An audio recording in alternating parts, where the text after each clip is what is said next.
Welcome, everyone, to our NCAA social series. This is episode 56. I'm Andy Katz. Well, it is Mental Health Awareness Month, and momentarily, I will be joined by Allie Irish, a women's lacrosse player at Saint Anselm's College in New Hampshire. She is the co-founder of the Head Game Project, as well as two former teammates at Florida Gulf Coast, TC Anderson and Connor Gavigan. They played soccer together there at Florida Gulf Coast. TC is headed off to Drake, and Connor is now a grad student at Kentucky.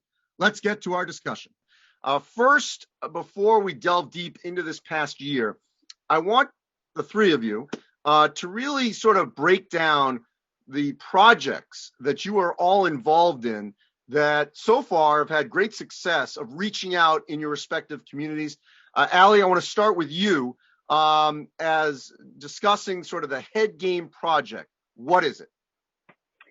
Yeah, so it's a more peer-to-peer based student-athlete alliance where we advocate for mental health, kind of spreading awareness of it and kind of opening up that conversation on campus because it wasn't, like you said, talked about enough, and kind of giving students the opportunity to have those conversations with their teammates and their coaches. So it is a group of student athletes from each varsity team and their team's representatives, and they report back after our weekly meetings just about kind of what we talk about, what we think needs to be implemented within Saint Anselm College and the student athlete community as a whole. And we provide resources, tips, and tools that student athletes can use in order to help themselves or how to approach a teammate that might need help. We've also had some education programs put in place where different professionals have presentations on different topics of mental health. So we've had a sports psychologist talk to all of our athletes, a nutritionist, and a former NE10 athlete, Ivy Watts, who is now a motivational speaker about mental health. So overall, our main mission is just kind of to create a community where mental health can be comfortably talked about. And that's what should happen all the time. Now, this is Mental Health Awareness Month, and it obviously draws awareness to it, although this is 12 months, 365 days a year. And I want to dive deeper into that here momentarily. But first, to Connor and TC, we'll start with you, TC. If you can just sort of break down what We're All Teammates is about. So We're All Teammates is a platform that we created to help athletes share their story and be part of a community that can freely discuss mental health. So the way it works is you go into our website and you click the Share Your Story button, and from there you're free to write about whatever you want to. It can be a success story, a struggle you're going through, or just anything that you feel that relates to mental health. You submit it, and then we don't make any edits to the story. We just post them as they are, and people can comment on them and interact just to see that they aren't alone, and that we're all in this fight together and to break the stigma that surrounds athletes and mental health. We also provide resources on the website to allow people to get help on and off the field, and just, again, reinforce that we're all part of a community to help each other break the stigma of mental health in athletes. Connor? Yeah, very similarly to what TC said, we do a lot to highlight these stories that student athletes go through. And that's where our Instagram page comes in, and we post that on Instagram to, invite more people to comment and interact with it. But just like TC said, we're just trying to do our part in pushing this forward to break the stigma that surrounds athletes and mental health. And we just want everyone to know that, they're not alone. Yeah, let's talk about the stigma. I mean, personally, I think the weak people are those that don't acknowledge that mental health and stress and anxiety exists in the general public and the student athlete world. For those that don't respect it and don't acknowledge it, those are the people that are not strong. You, the three of you, and everyone who deals with it every day, those are the courageous, those are the strength and the strong people. So That's my little soapbox moment. TC, what do you think the stigma is that needs to be broken? For me, I think the stigma surrounding athletes is definitely the one of just being a tough person, where you're brought up, raised in your sport, where if you're going through like an injury or any tough time, you just need to persevere and keep fighting and just push your feelings to the side and work hard in your sport, because that's what you're out there to do. And it just kind of escalates as you get to a higher and higher level. But then when you get to college or whatever level you get to, you realize that if you aren't feeling strong in your mental health, then you aren't going to be able to succeed on the field. So the two kind of go hand in hand. And then the stigma that you aren't allowed to show any like negative emotions, any sadness, any fear, or any like doubt in yourself. It's kind of unhealthy, but it's starting to change slowly now. And again, we want to be part of that change and allow that stigma to be broken over time. Yeah, I mean, look, it's okay not to be okay. A narrative is building. Allie, what would you like to see broken with the stigma? Yeah, so I think when you talk about the aspect of like the fear of weakness, that's something that I think I personally relate to, is that fear is so like built in athletes of when you're weak, you're not going to get playing time. You're not going to be seen as a strong part of your team. And that fear can kind of eat away at you. So I think for me is kind of the main thing that needs to be ended or broken down is kind of that idea that it's okay to have bad days. It's okay to make mistakes. It's okay to kind of be struggling, whether it be on the field or in school, in like family life. And it's okay to talk about it. I think that a lot of times we keep everything inside, and that only makes us weaker, for lack of a better term. So even though we're afraid to look weak by not talking about the weaknesses that we may be having or feeling and the struggles that we're enduring in life, we're actually breaking ourselves down more. So I think that that's the biggest thing, is just being okay with talking about what we're going through and talking about our struggles. So Connor, coaches will be, if you're injured or traditionally, you're allowed to take the day off from practice. I'm hurt. I don't want to push it. Why can't you have a mental health day? Well, I think that's a great question, and I think there should be. I think it's something that needs to be more prioritized within the athletic community. And I think that if you're struggling mentally, I think your coach should be someone that you should be able to go to. I think they should be a good resource for you. And if you need the day off because you're struggling with whatever it may be, whether that's pressures coming on or off the field or the court, or whether it's school, if something's overwhelming, I think that you should be able to take a day off and kind of get things squared away, because that only helps in the long run. If you just let things keep piling up, then it just gets worse and worse. Yeah, I mean, TC, there's so many things that can overwhelm you in life, let alone on the field of play. And, what I love about this is this peer-to-peer sort of support group, and not feel like, okay, I've got to get a therapist, I've got to schedule that, I've got to do an intake. Is that being covered by insurance? Is it by the university, or is it where I live at home? All these things that are real world stuff, whereas you could actually have, as you guys are developing, conversations almost sort of like co-therapy within your own peer group. How much do you think that can help, at least in the early stage? I'm not trying to replace therapy, further down, or if you need it, but at least in that acute phase. I think that could help a lot. It could probably end some of the problems for some people. If you just get that early communication and have people to talk to anonymously or not anonymously, it can be the turning point in their mental health battle. If you allow that to build up over time, eventually you do get to the stage where you need therapy or whatever it may be, but you want the person to be comfortable feeling that if they do need therapy, that they're able to go do that, or if they just need to talk it out with one of their peers, coaches or teammates, that they can solve their own problem that way. And I think that could be a big factor in people's mental health battles.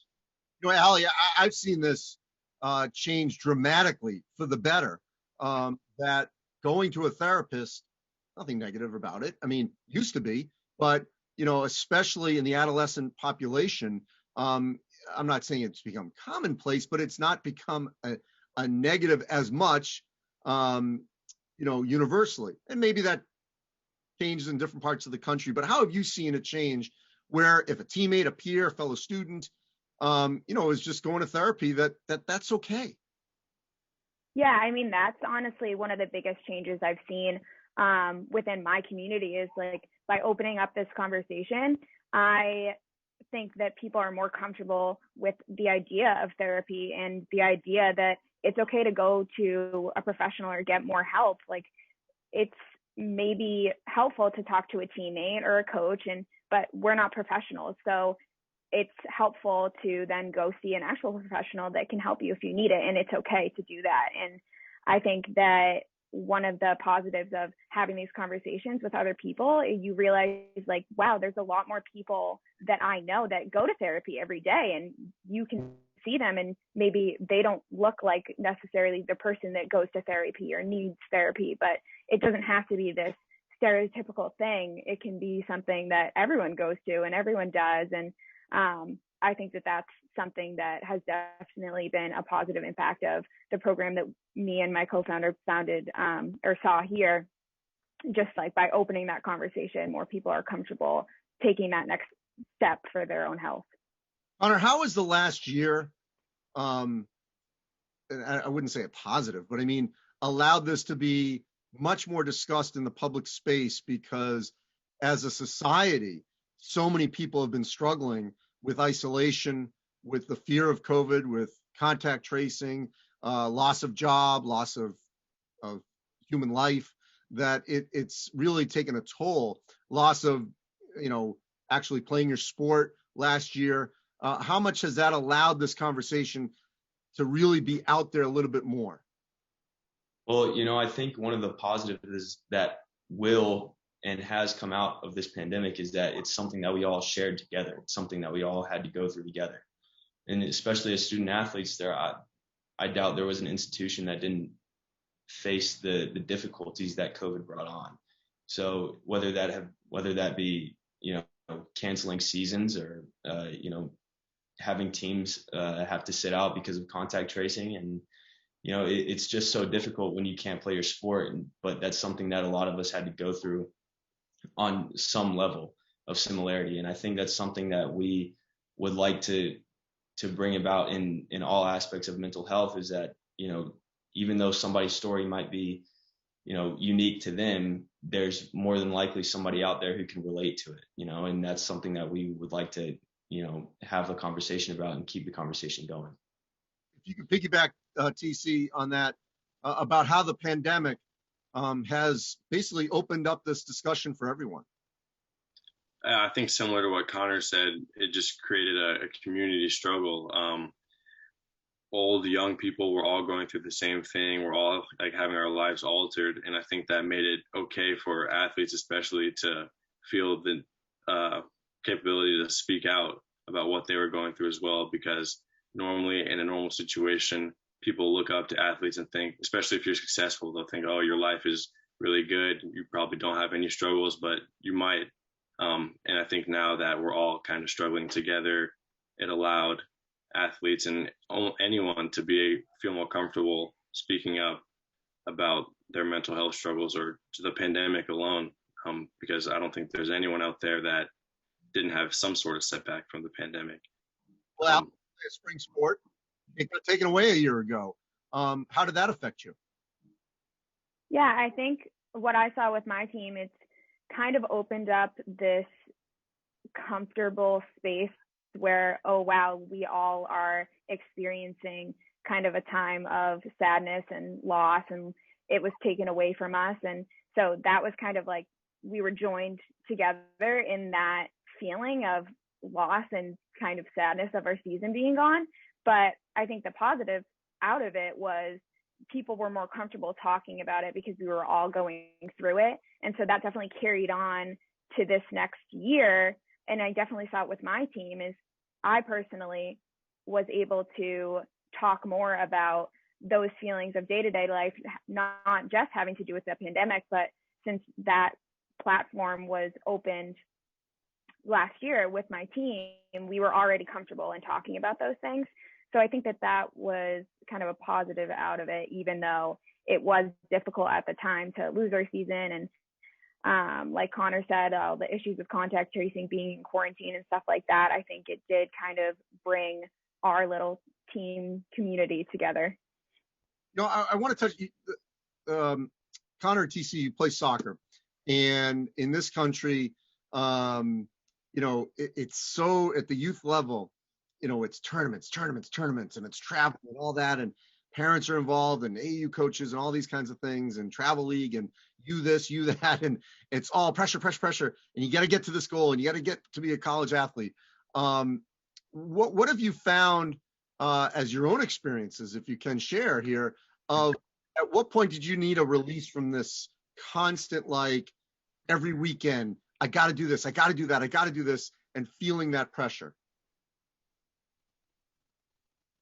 I'll start. For me, I didn't really feel the need to have a release until I got to college and when I really started to struggle in soccer.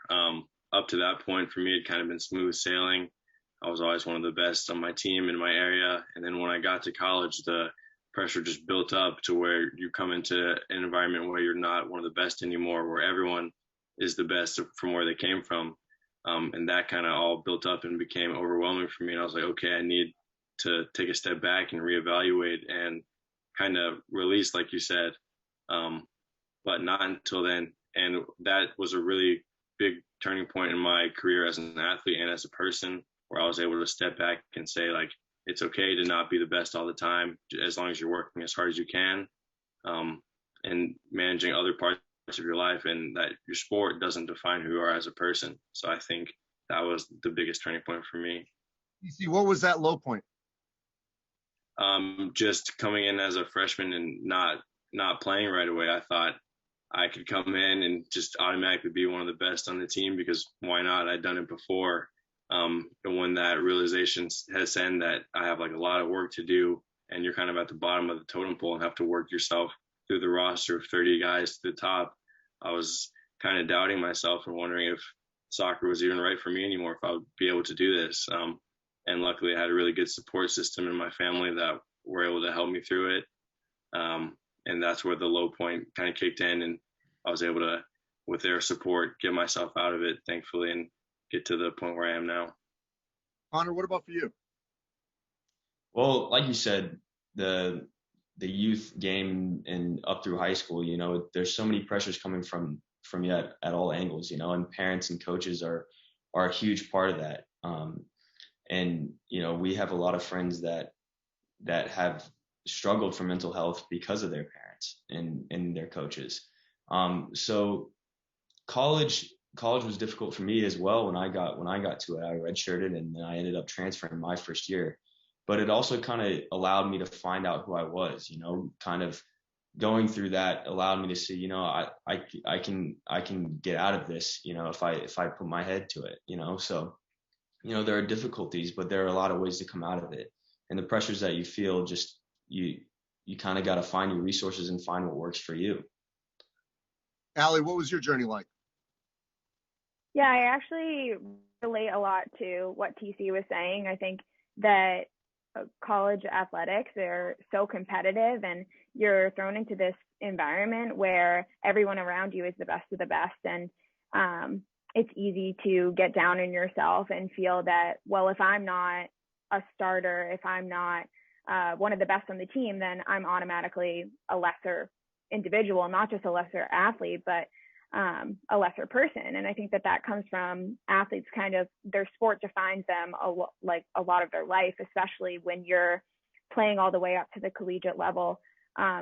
A lot of your time leading up to college was playing that sport. I was on club teams all my life and working hard to become a part of a college lacrosse team. And then I came here and it was nothing like I expected it to. Like TC was saying, I think that I thought it was going to be, smooth sailing like it was for me maybe in high school. But I began to realize that, you know, there's so much more about the sport than being the best. And I definitely learned a lot about myself and about my teammates and my community. And I think overall it was such a positive experience for me, but it definitely came from kind of going through that struggle and realizing that my worth isn't defined by my sport.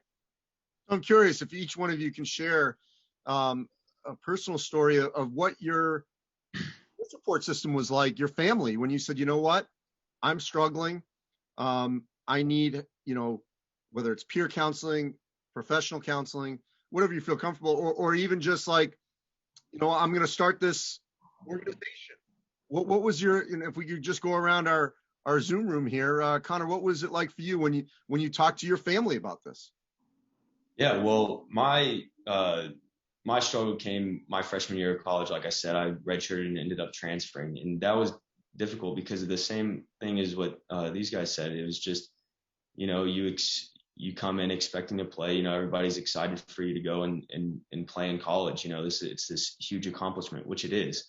But I was almost embarrassed to tell my parents that you know I was going to transfer and all this and all these things. You know, it's like, oh, I'm not good enough to play here right now. But they just gave me so much support and just talked me through it. And there was never a doubt in their mind that my decision was going to be the right one. And it turned out to be the right one. And I loved FGCU. And then talking to them about this, they were, you know, it was the same thing. It was supportive and, you know, uplifting and telling us that we're doing a great thing, which, you know, I hope that we have been. So, Allie, how about for you? Yeah, I think that for me, it was more of like, I didn't so much see it in myself that I was struggling, but my family kind of pointed me toward that direction of like, are you okay? Or because it got to the point where it was, which I think happens to a lot of people, is it was affecting my physical health. And I came to a point where I then had I'm lucky that my family does talk about mental health, and they always had, but I never really experienced it personally. And then when I did, I kind of was like, oh, wow, this is so important because it not only affects me mentally, but it does physically.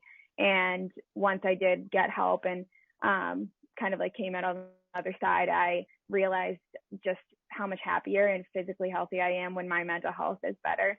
And I then started to wonder if other athletes, other students were going through something similar to me, but maybe didn't have the support system at home to kind of help them through.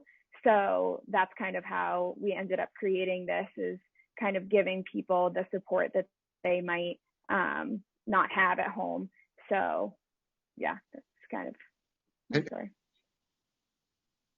For me, similar to Connor, I was redshirted my freshman year, and that's where the feeling of embarrassment kind of came from. I had always played all my life, and my parents and family would say like, "Oh, we're gonna come to one of your team's games this weekend." And for me, it got to the point where I was like, "Guys, don't even come," because I felt so embarrassed that I wasn't gonna be on the field performing for them. And then they really sat me down and they were like, "We still love you and we're still proud of you for working hard, no matter if you're playing or not." And once I kind of broke down that barrier and realized that my sport didn't define who I was as a person, I was able to make a lot of progress in my sport because I was able to relax and have a lot more fun with it. And off the field as well, I became a lot happier and was just enjoying life more. And that's kind of where the thought kicked in, similar to Allie's, like, who else is going through this similar thing as me? Because I'm definitely not the only person around the country being redshirted. I know I'm not going through this feeling alone. And I wanted to figure out a way to help other people. And that's where the development of We're All Teammates came from. And with that, my parents really supported that as well. They thought it was great how Connor and I were working to help other athletes, because my dad, being an athlete as well, he's known people that have gone through a lot of struggles. And he thought it was great that we're creating a way for people to help each other. All right, before we get out of here, and I really appreciate all of your time and, just sharing your personal stories and everything that you're doing. to pay it forward and to help others. If we can, Allie, just for you, if other institutions want to follow what you're doing at Saint Anselm, what do they do? Yeah, I think the biggest thing is kind of getting a community of students behind the initiative overall, and letting people know that this is something that they can run on their own. We're very peer-to-peer based. It's a lot of just conversations between students, and it was led by, like, our athletic department gave us a lot of help and a lot of boost in creating this platform. So I would say reach out to them and kind of just share that this is something that the student athlete community wants to implement, and from there it's kind of very student based, but if you get like the community rally behind it, it has become very successful. And also within our Instagram page, that's kind of where most people follow us, and it's an easy way for people to anonymously get information that they might not know where to find elsewhere, and they can communicate with other student athletes via that as well. And Connor, if you could just chime in, if other school, I mean, yours is not limited to one school, but what can others, if they want to do something similar or even connect with you guys? Yeah, well, that's what we're trying to do right now. We try to get in touch with a lot of institutions, student athlete advisory committee, their SAC committees. And so, yeah, it would be great if they wanted to get in contact with us. We're easy to reach on Instagram or over email. But I think it's important for all schools to try and give their students a platform to talk about their mental health and their struggles, because, whether it's going through injury or not playing or the pressures of playing or parents or coaches, you kind of open up that avenue to where you're either opening up yourself to getting help or you're opening up yourself to being one that's helping other people. So it's just these things are important to allow student athletes to share their own stories. Well, I'll tell you, the next wave, if athletic directors are listening, it's not the 10th, 11th assistant coach. It's make sure you have someone who is professionally trained as either a counselor, a therapist. That is going to help your student athlete body more than just another assistant coach. I hope that's where we're trending. All three of you are doing wonderful work.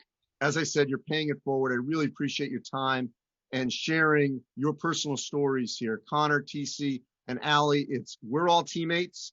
Connor and TC, that's their organization, and Head Game Project at Saint Anselm's College, co-founded by Allie.